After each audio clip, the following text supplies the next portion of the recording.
आज हम लोग पढ़ते हैं दर्पण और लेंस के बारे में ना। पिछले क्लास में हम लोग पढ़े हुए थे उत्तल लेंस में अगर किसी वस्तु को रखते हैं मुख्य अक्ष के किसी एक बिंदु पर तो उसका प्रतिबिंब कहाँ बनता है, इसके बारे में कल पढ़ लिए थे। आज हम लोग पढ़ेंगे कि अवतल लेंस में अगर किसी वस्तु पर कहीं पे अगर हम लोग प्रतिबिंब रखते हैं मुख्य अक्ष पे तो उसका जो है ना चित्र कहाँ बनेगा, प्रतिबिंब कहाँ बनेगा, इसके बारे में पढ़ेंगे। ठीक है, लेकिन एक बार हम लोग रिवीजन करते हुए चलेंगे तब जाके हम लोग सीखेंगे कि हाँ किस बिंदु पे कहाँ पे अगर हम लोग प्रतिबिंब को वस्तु को रखते हैं तो उसका प्रतिबिंब कहाँ बनेगा, इसके लिए हम लोग पढ़ेंगे। ठीक है, सबसे पहले हम लोग शुरू से चलते हैं। शुरू में पढ़ना है दर्पण के बारे में। दर्पण किसको कहते हैं? ठीक है, तो कांच का ऐसा सतह जिसका एक तरफ का भाग जो है ना रंगा हुआ हो, कलई किया हुआ हो, उसको क्या कहेंगे? दर्पण कहते हैं। जैसे कि यह कांच का भाग है, इसके किसी भी तरफ से कलई किया हुआ नहीं है तो इसको दर्पण नहीं कहेंगे, इसको कांच कहेंगे। कांच का टुकड़ा हो गया। ठीक है, दर्पण में क्या होता है कि एक तरफ से कलई किया हुआ रहता है। अब कलई किया हुआ और नहीं कलई किया हुआ में क्या अंतर होता है? अगर कलई किया हुआ है तो इससे अगर हम लोग क्या करते हैं, इस पे प्रकाश को डालते हैं तो यह पूर्णतः पार कर जाता है। इधर से डालेंगे पार करके सीधे इधर आ जाएगा, देखिए आ जा रहा है। लेकिन अगर हम लोग जो है ना कलई किया हुआ भाग जो है, अगर यहाँ पे देखिए कलई किया हुआ है, इस पे अगर हम लोग प्रकाश के किरण को डालते हैं तो यह पीछे नहीं जाएगा बल्कि आगे की तरफ भागेगा।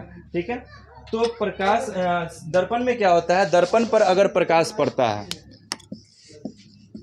दर्पण पर अगर प्रकाश पड़ता है तो वह प्रकाश की किरण को ठीक पीछे की तरफ क्या कर देता है, फेंकने लगता है, यानी मोड़ देता है। ठीक है, यानी प्रकाश का किरण अगर किसी दर्पण पे पड़ता है तो वह उसकी दिशा को क्या कर देता है, मोड़ देता है, पूरा दिशा को ही मोड़ देगा। इस मोड़ने की क्रिया को ही क्या करते हैं, कहते हैं परावर्तन कहते हैं। मोड़ने की क्रिया को क्या कहते हैं, परावर्तन कहते हैं। तो दर्पण जो होता है क्या करता है, प्रकाश की किरण को पूर्णतः क्या कर देगा, मोड़ देगा। ठीक है, अब मोड़ता तो है लेकिन दर्पण कई प्रकार का होता है, तो दर्पण दो प्रकार का होता है। एक होता है समतल दर्पण और एक होता है गोलीय दर्पण। दो गो होता है, एक होता है समतल दर्पण और एक होता है गोलीय दर्पण। ठीक है, अब समतल दर्पण और गोलीय दर्पण दो गो दर्पण हो गया। दर्पण में देखते हैं समतल दर्पण और गोलीय दर्पण में क्या होता है, समतल दर्पण का परावर्तक सतह जो है ना क्या होता है, पूरा सीधा होता है और सीधा होगा और एक तरफ से क्या होगा, रंगा हुआ होगा। जैसे कि इसका परावर्तक सतह पूरा सीधा है। ठीक है, लेकिन इसमें किसी भी तरफ से रंगा हुआ नहीं है, इसीलिए इसको दर्पण नहीं कहेंगे। अगर एक तरफ से इसको रंग देते हैं तो यह क्या कहलाएगा, दर्पण कहलाएगा। ठीक है, अब हम लोग पढ़े हुए थे कि रंगते किधर से हैं, तो हमेशा दाहिना साइड से रंगेंगे और चेहरा कहाँ से देखेंगे, तो बायां साइड से देखेंगे। अगर हम लोग इधर से रंग देंगे तो उल्टा हो जाएगा, जो गलत हो जाएगा। ठीक है, इसको हमेशा दाहिना तरफ से रंगेंगे और कहाँ से देखेंगे, तो बायां तरफ से देखेंगे। ठीक है, इसमें हम लोग ये भी पढ़े हुए थे कि समतल दर्पण पे अगर किसी कोण के साथ अगर किसी किरण को हम लोग लाते हैं तो वह उसी कोण के साथ वापस लौट जाती है। ठीक है, अब वह वापस लौटती है जिस बिंदु पे यह पड़ती है उसको आपतन बिंदु कहते हैं। आपतन बिंदु कहते हैं। जो किरण आती है उसको आपतित किरण कहते हैं। आपतित किरण कहते हैं और जो वापस लौटती है उसको परावर्तित किरण कहते हैं। जो वापस लौटती है उसको परावर्तित किरण कहते हैं। और इस पे जो लंब बनता है, यानी जो आपतन बिंदु पे लंब बनता है, इसको अभिलंब कहते हैं। ठीक है, और जितना डिग्री का यह कोण बनाएगी उतना ही डिग्री के कोण के साथ यह वापस लौट जाती है। ठीक है, तो समतल दर्पण में पूछता है कि परावर्तन के नियम को बताइए। तो परावर्तन का नियम क्या होता है कि अगर किसी समतल दर्पण पे कोई प्रकाश की किरण आती है और वापस लौटती है तो इसमें जो है ना दो गो नियम काम करता है। पहला नियम काम करता है कि आपतित किरण, परावर्तित किरण तथा आपतन बिंदु पे डाला गया अभिलंब तीनों एक ही तल में होते हैं, यानी एक ही जगह पे होता है। ठीक है, दूसरी का होता है आपतन कोण परावर्तन कोण के क्या होता है, बराबर होता है। ठीक है, यह दर्पण में होता है। एक और दर्पण होता है गोलीय दर्पण। गोलीय दर्पण का दो गो भाग होता है, एक होता है उत्तल और एक होता है अवतल। पहले हम लोग पढ़ चुके उत्तल, याद रखिए उत्तल यानी उभरा हुआ, उत्तल यानी उभरा हुआ। अगर कोई दर्पण उभरा हुआ है क्या कहलाएगा? उत्तल। अगर कोई दर्पण धंसा हुआ है क्या कहलाएगा? अवतल। ठीक है, अगर कोई दर्पण उभरा हुआ है तो कौन सा दर्पण होगा? उत्तल दर्पण। और धंसा हुआ है तो अवतल दर्पण होगा। ठीक है, अब किस दर्पण में किस प्रकार का प्रतिबिंब कहाँ बनेगा, कहाँ रखेंगे तो कैसा प्रतिबिंब बनेगा, इसका हम लोग पिछला क्लास में देख चुके हैं और पिछला वीडियो में भी इसको हम लोग पढ़ चुके हैं। ठीक है, इसके बाद हम लोग लेंस के बारे में पढ़े हुए थे कि अगर किसी दर्पण में अगर हम लोग उत्तल लेंस में क्या करते हैं, किसी वस्तु को अगर किस बिंदु पर रखेंगे तो उसका प्रतिबिंब कहाँ बनेगा, इसके बारे में हम लोग पढ़ चुके थे। लेकिन थोड़ा सा रिवीजन करते हुए चलेंगे। दर्पण में क्या होता है कि प्रकाश का किरण अगर पड़ता है तो वह पूर्णतः वापस लौट जाता है, लेकिन लेंस में क्या होता है, प्रकाश का किरण अगर पड़ेगा तो वह पूर्णतः वापस नहीं लौटता है। वह जो है ना अपनी दिशा को मोड़कर आगे बढ़ता है, दिशा को मोड़कर आगे की तरफ बढ़ जाता है, दिशा मोड़ के आगे की तरफ बढ़ते चला जाता है ना। तो इसको हम लोग क्या कहते हैं? लेंस कहते हैं। तो लेंस में क्या होता है कि उसका प्रतिबिंब जो बनेगा ना वह लेंस के दूसरे तरफ बनेगा और पिछले तरफ भी बन सकता है, जिसके बारे में हम लोग पढ़े हुए थे कल उत्तल लेंस में। आज हम लोग को पढ़ना है अवतल लेंस में। अब देखिए यहाँ पे हम लोग का ये दर्पण है। अगर दर्पण में हम लोग एक तरफ से प्रकाश को डालते हैं, जैसे यहाँ पे लग रहा है, अब जैसे यहाँ पे प्रकाश को डालेंगे तो यह प्रकाश जो है ना सीधे कहाँ पड़ेगा? दर्पण पे। दर्पण पे पड़ने के बाद इसके पीछे कुछ भी नहीं होगा, यह आगे की तरफ जाएगा, सीधे इस पे टकराने के बाद वापस लौट जाएगा। अब वापस लौट गया तो इसको क्या कहते हैं? परावर्तन कहते हैं। लेकिन अगर वही कोई लेंस है, कोई लेंस ले लेते हैं और लेंस में अगर हम लोग क्या करते हैं कि अगर प्रकाश को किरण को डालते हैं तो वह इसमें जो है ना टकराने के बाद यह पीछे ना लौट के आगे की तरफ जाता है। आगे की तरफ जाता तो है लेकिन इसका दिशा जो है ना बदल जाता है। दिशा क्या हो जाता है? परिवर्तित, हल्का सा मुड़ जाता है। ठीक है, तो हल्का सा मुड़ेगा तो उसको हम लोग अपवर्तन कहते हैं। क्या कहते हैं? अपवर्तन कहते हैं। अगर प्रकाश की किरण आगे जाकर अपनी दिशा को मोड़कर उसी दिशा की ओर आगे बढ़ जाए तो इसको क्या कहेंगे? अपवर्तन कहते हैं। याद रखिए, अपवर्तन और परावर्तन अलग अलग होता है। परावर्तन यानी टकराने के बाद आगे ना जाके सीधे पीछे मुड़ जाए, क्या कहलाएगा? परावर्तन कहलाएगा। क्या कहलाएगा? परावर्तन कहलाएगा। लेकिन आगे की तरफ जाके ये वापस मुड़ जाए ना, यानी अपनी दिशा को बदलते हुए चला जाए, उसको क्या कहेंगे? अपवर्तन कहते हैं। तो लेंस में क्या होता है? अपवर्तन होता है। लेंस में क्या होगा? अपवर्तन होगा, परावर्तन नहीं होगा। लेंस में क्या होगा? अपवर्तन होगा। लेकिन दर्पण में क्या होता है? परावर्तन होता है। दर्पण में क्या होगा? परावर्तन होता है। अब देखिए, अगर समतल दर्पण है तो क्या होगा? परावर्तन होगा। ठीक है, अगर गोलीय दर्पण है तो भी परावर्तन होगा। लेकिन अगर लेंस है तो लेंस में क्या होगा? अपवर्तन होगा। हम लोग कल पढ़े हुए थे कि अगर किसी उत्तल दर्पण में किसी वस्तु को कहीं पे हम लोग कहाँ पे रखते हैं तो उसका प्रतिबिंब कहाँ पे बनता है, इसके बारे में हम लोग कल पढ़ लिए थे। ठीक है, जैसे कि हम लोग पढ़े हुए थे कि उत्तल लेंस में अगर हम लोग वस्तु को लेंस और F1 के बीच रखते थे तो उसका प्रतिबिंब जो है ना उसी साइड में, जैसे कि अब हम लोग इसको थोड़ा सा बना के देखते हैं। यहाँ पे यह उत्तल लेंस हो गया,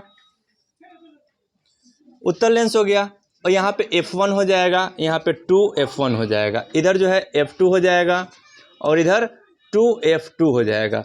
अगर हम लोग जो है ना इस लेंस पे वस्तु को F1 यानी फोकस और लेंस के बीच रखते थे तो क्या होता था? इसका प्रतिबिंब लेंस के उसी साइड में पीछे की तरफ काल्पनिक रूप से बनता था और सीधा बनता था, क्योंकि इसका जो है ना किरण हमेशा चलता है। हम लोग पढ़े हुए थे, एक किरण दर्पण की तरफ चलेगा और दर्पण की तरफ जाने के बाद यह फोकस की तरफ मुड़ जाता है और दूसरी का किरण जो है ना लेंस के केंद्र की तरफ होते हुए आगे बढ़ेगा। अब देखिए, इधर का दूरी कम है, इधर बढ़ते जा रहा है, इसका मतलब है कि यह आगे बढ़ते चला जाएगा और जब इसको पीछे की तरफ ले जाएंगे तो यह किसी न किसी भाग पे मिलेगा या फिर मिलता हुआ प्रतीत होगा। ठीक है, तो मिलता हुआ प्रतीत होता है तो कैसन का दर्पण, कैसन का प्रतिबिंब बनेगा? काल्पनिक प्रतिबिंब बनेगा, वास्तविक नहीं बनेगा। कैसन का प्रतिबिंब बनेगा?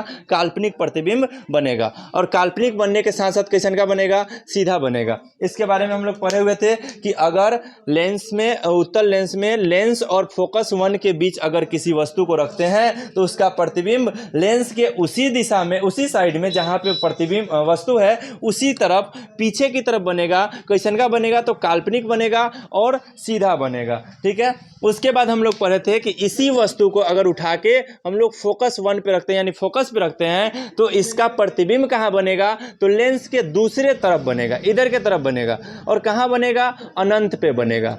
कहाँ पे बनेगा, अनंत पे बनेगा। कैसन का बनेगा, तो वास्तविक बनेगा और उल्टा बनेगा। लेकिन इसका जो आकार होगा, साइज होगा, वस्तु के आकार से बहुत बड़ा होगा, क्योंकि यह कहाँ बन रहा है, अनंत पे बन रहा है। लेंस से जितना दूरी पे प्रतिबिंब बनेगा उतना उसका आकार बढ़ते चला जाएगा। ठीक है, और लेंस से जितना नज़दीक पे आएगा उतना उसका आकार छोटा होता चला जाएगा। जैसे कि हम लोग देख सकते हैं कि यह लेंस है, यह लेंस है।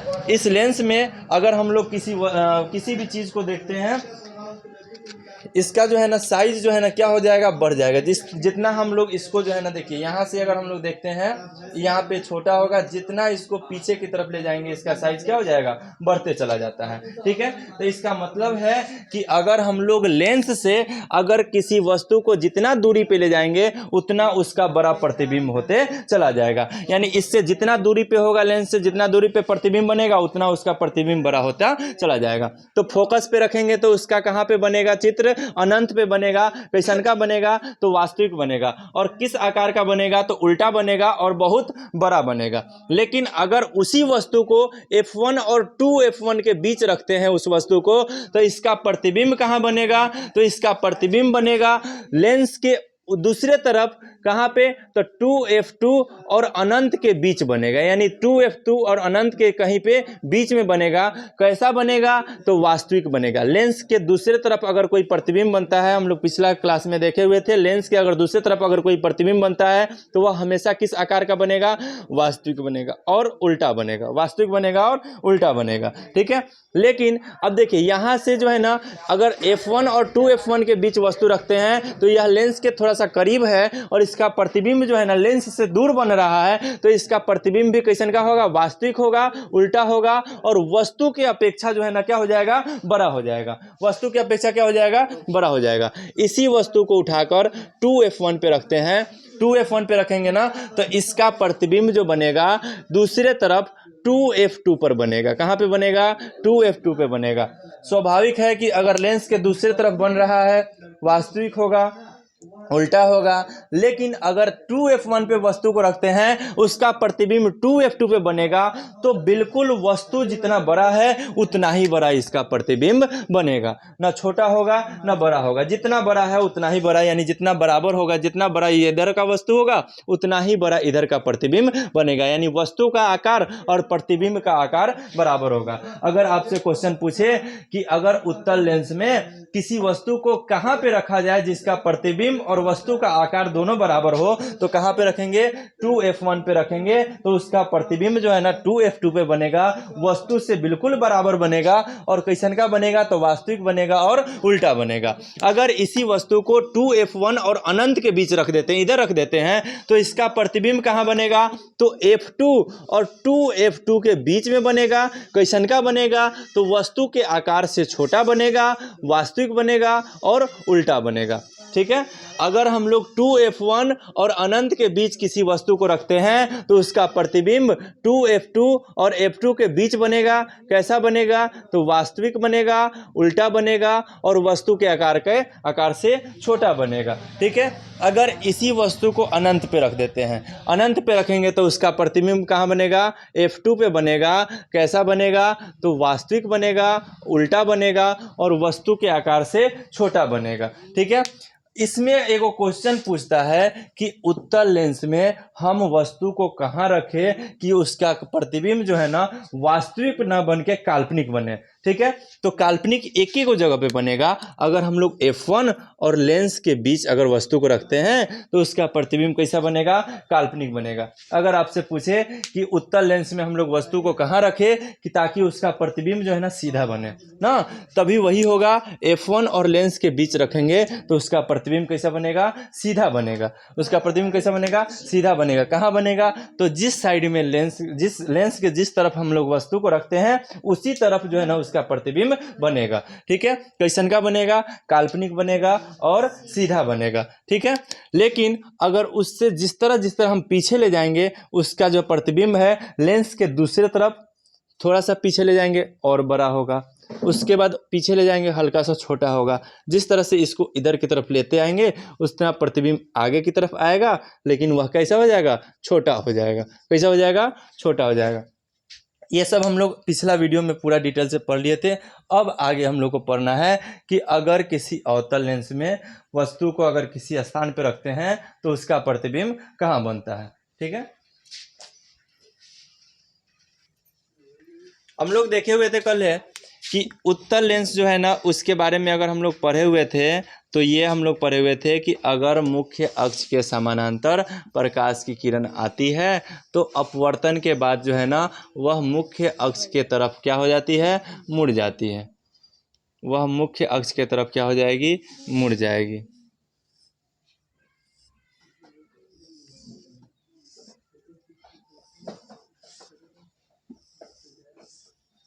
मुख्य अक्ष के तरफ मुड़ जाएगी, जिसको हम लोग फोकस कहते हैं। लेकिन अवतल दर्पण में ऐसा का नहीं होता है। अवतल दर्पण में मुख्य अक्ष के समानांतर आती हुई प्रकाश की किरण जब लेंस से टकराती है तो वह दूर भागती है। अब दूर भागती है तो इसमें स्वाभाविक है कि आगे कहीं मिलेगा नहीं मिलेगा, तो यह पीछे की तरफ जब हम लोग बढ़ाते हैं तो किसी एक बिंदु पर मिलती है या फिर मिलती हुई प्रतीत होती है। जिस बिंदु पर मिलती हुई प्रतीत होती है उस बिंदु को हम लोग फोकस कहते हैं। तो अवतल दर्पण में स्वाभाविक है कि उसका प्रतिबिंब जो है ना कैसन का बनेगा? तो काल्पनिक बनेगा। कैसा बनेगा? काल्पनिक बनेगा। कैसे बनेगा इसको हम लोग देखते हैं। काल्पनिक कैसे बनेगा इसको हम लोग देखते हैं।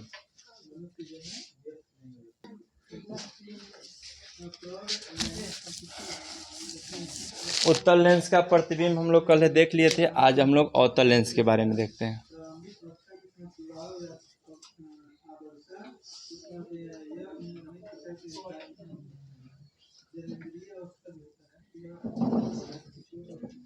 यह हम लोग का क्या हो गया? कौन सा लेंस हो गया? अवतल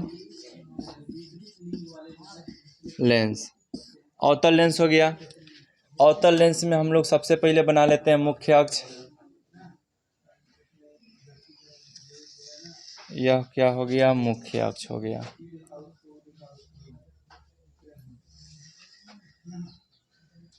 मुख्य अक्ष हो गया।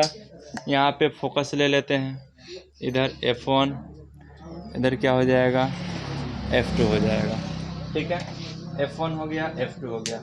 अब हम लोग क्या करते हैं, यहाँ पे किसी वस्तु को अगर रखते हैं इधर,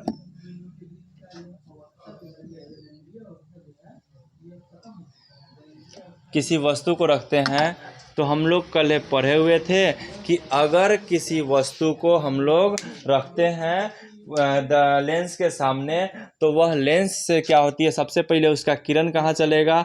तो लेंस के तरफ चलेगा। तो लेंस के तरफ एक किरण चलेगा, तो लेंस के तरफ इसको आगे बढ़ाते हैं। लेंस में टकराने के बाद अवतल लेंस में क्या होता है कि यह जो है ना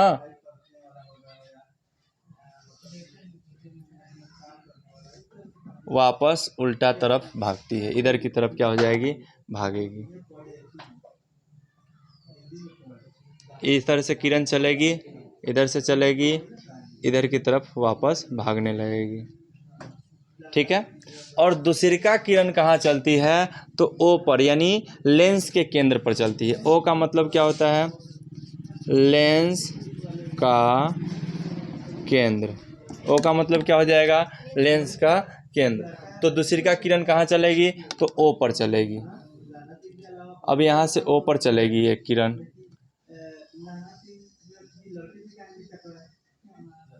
ठीक है। अब ओ पर यह क्या करेगी? ओ के तरफ चलेगी। ठीक है, अब इसको ध्यान से देखिए। हम लोग कल पढ़े हुए थे कि लेंस, देखिए सबसे पहला बात, दर्पण अगर कोई था तो दर्पण में अगर कोई प्रतिबिंब बन रहा था तो अगर हम लोग दर्पण के सामने किसी वस्तु को रखते थे तो वह जो है ना सबसे पहले कहाँ चलती थी, दर्पण के तरफ चलने के बाद वह फोकस की तरफ मुड़ती थी, ठीक है। और इसका एक वो किरण जो है ना कहाँ चलता था, तो वक्रता केंद्र के तरफ यानी सी के तरफ चलता था, ठीक है। जिसके कारण जो है ना इसको जहाँ पे मिलता था या मिलता हुआ प्रतीत होता था वहाँ पे इसका प्रतिबिंब बनता था। लेकिन हम लोग कल लेंस में पढ़े हुए थे, जब उत्तल लेंस के बारे में पढ़ रहे थे उसमें पढ़े हुए थे कि पहिलका जो किरण चलेगा कहाँ चलेगा, तो लेंस के तरफ चलेगा। पहिलका किरण किसके तरफ चलेगा, लेंस के तरफ चलेगा। और लेंस के तरफ चलने के बाद जो है ना लेंस से टकराने के बाद वह जो है ना या तो फोकस की तरफ मुड़ जाएगा और नहीं तो मुड़ता हुआ प्रतीत होगा। फोकस की तरफ मुड़ेगा या मुड़ता हुआ प्रतीत होगा। दूसरिका कहाँ चलेगा, तो यह इसी बिंदु से यह दूसरिका प्रकाश का किरण चलेगा, वह लेंस के केंद्र के तरफ चलेगा। कहाँ चलेगा, लेंस के केंद्र के तरफ चलेगा। तो केंद्र के तरफ चलेगा और यह टकराने के बाद जब ऊपर की तरफ जाती है तो इसके पीछे जो है ना आभासी एक किरण आती है और यह किरण जिस बिंदु पे टकराती है उसी बिंदु पे जो है ना क्या होता है, प्रतिबिंब बनता है। अब देखिए यह वास्तव में तो मिल नहीं रहा है, यह क्या हो रहा है, कल्पना किया जा रहा है कि ऐसा का मिलेगा। तो यह किस प्रकार का प्रतिबिंब होगा, काल्पनिक। कैसन का प्रतिबिंब होगा, काल्पनिक। और काल्पनिक के साथ साथ कैसन का होगा, सीधा। काल्पनिक के साथ कैसन का बनेगा, तो सीधा बनेगा।